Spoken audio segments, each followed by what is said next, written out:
प्रदेश के मुखिया के द्वारा अभी बालिकाओं के लिए शौचालय निर्माण के लिए 4 लाख रुपया दिया जा रहा है। और जिस प्रकार से सरकार कहती है स्वच्छता अभियान चला करके लाखों करोड़ों रुपया खर्च करती है, ऐसी स्थिति और ऐसी व्यवस्था को दिखाने के लिए पहुंचे हैं। नमस्कार दोस्तों, मैं हूं राधे पटेल, आप देख रहे हैं न्यूज़ वेब चैनल।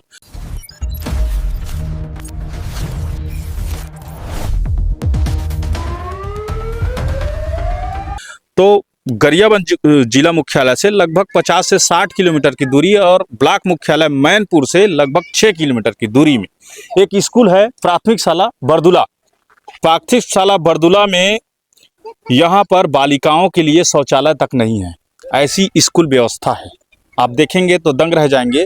जहां सरकार के द्वारा स्वच्छ भारत मिशन के तहत लाखों रुपया खर्चा किया जाता है और अभी अभी प्रदेश के मुखिया विष्णुदेव साय ने कहा है कि बालिकाओं के लिए 4 लाख की शौचालय व्यवस्था बनाई जाएगी, लेकिन कब बनाई जाएगी ये पता नहीं है और ये कब से है ऐसी व्यवस्था, उस व्यवस्था को दिखाने के लिए पहुंचे हैं। तो आप देखेंगे जो नन्ही नन्ही बच्चियाँ हैं, इनके लिए इस स्कूल में शौचालय तक नहीं है और किस प्रकार से ये जो बच्चियाँ हैं वो शौच के लिए जाती होंगी, क्योंकि सुबह 10 बजे से लेकर 4 बजे तक स्कूल लगती है और उसमें सामान्य तौर पे आप समझ सकते हैं इस बात को, मैं ज़्यादा डिटेल में नहीं जाऊंगा। और यहाँ पर ग्राम पंचायत के द्वारा बाउंड्री वाल किया गया है, वो भी ग्राम पंचायत के आसपास इर्द गिर्द। अब ग्राम पंचायत में जितना बजट आया होगा उस हिसाब से उन्होंने ये बाउंड्री वाल कर दिया गया है। बाउंड्री वाल इसलिए जरूरी कह रहा हूं क्योंकि यहाँ पर एक बच्चों के लिए खतरा बना हुआ है, उसको भी देख लीजिए। अब ये दूरी देख लीजिए, बच्चे कितनी दूरी पर हैं और ये ट्रांसफार्मर खुला में किस तरह से यहाँ पर पड़ा हुआ है ये भी देखेंगे।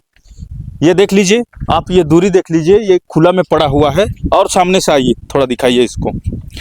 तो ये छोटी छोटी बातों को ध्यान देने की जरूरत है, क्योंकि यहाँ पर ये जो खुले तार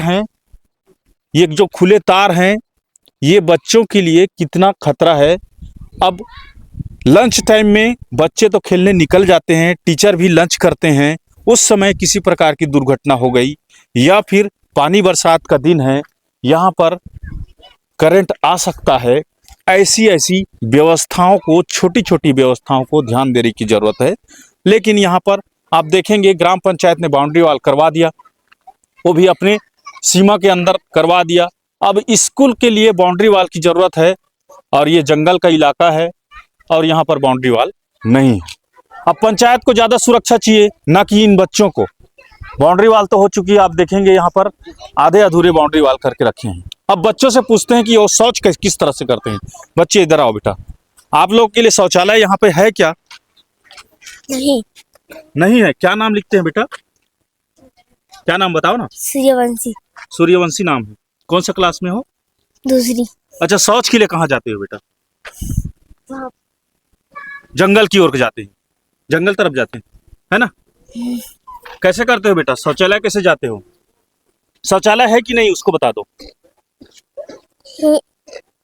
है? कहाँ पे है? अच्छा, ये छोटी बच्ची है, थोड़ा सा शौचालय यहाँ। ये बताओ बेटा, यहाँ पे शौचालय है कि नहीं? नहीं है। कैसे करते हो? शौच के लिए कैसे करते हो? बाहर में जाते हैं। बाहर में जाते हो ना? कौन सी क्लास में हो बेटा? तीसरी। क्या नाम है? मोनिका। मोनिका। तो इस तरह से यहाँ पर शासन के द्वारा स्कूल तो खोला गया है और खोलने के बाद यहाँ पर किसी प्रकार की शौचालय की व्यवस्था नहीं है। आप कमेंट्स करके बताइएगा कि जिला प्रशासन किस तरह से शिक्षा को लेकर गंभीर है।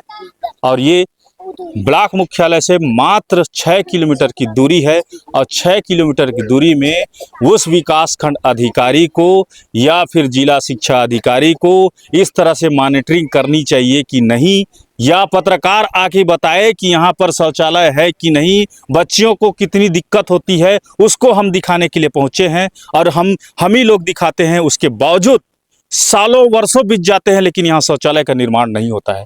अब इस तरह से जो ट्रांसफार्मर है इन बच्चों के लिए खतरा बना हुआ है। ये नन्हे नन्हे मासूम बच्चे क्या जाने किस तरह से वहाँ पर अगर फुटबॉल वॉलीबॉल खेलते खेलते वहाँ तक पहुँच गए, किसी दुर्घटना का शिकार हो गए। लेकिन इसके लिए प्रशासन को कोई व्यवस्था नहीं करनी है। सिर्फ पत्रकार दिखाएगा यहाँ शौचालय नहीं है, यहाँ बाउंड्री वाल नहीं है, यहाँ ट्रांसफार्मर खुले में पड़े हैं, यही चीज़ दिखाने के लिए पत्रकार बना हुआ है।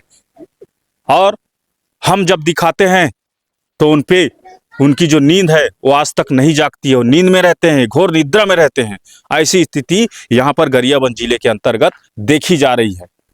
तो ऐसे ही हमारे छोटे बड़े खबरों के साथ बने रहिएगा। हमारे चैनल को लाइक, सब्सक्राइब, शेयर कीजिए। आगे भी हम ऐसी खबर दिखाते रहेंगे, लगातार दिखाते रहेंगे। धन्यवाद।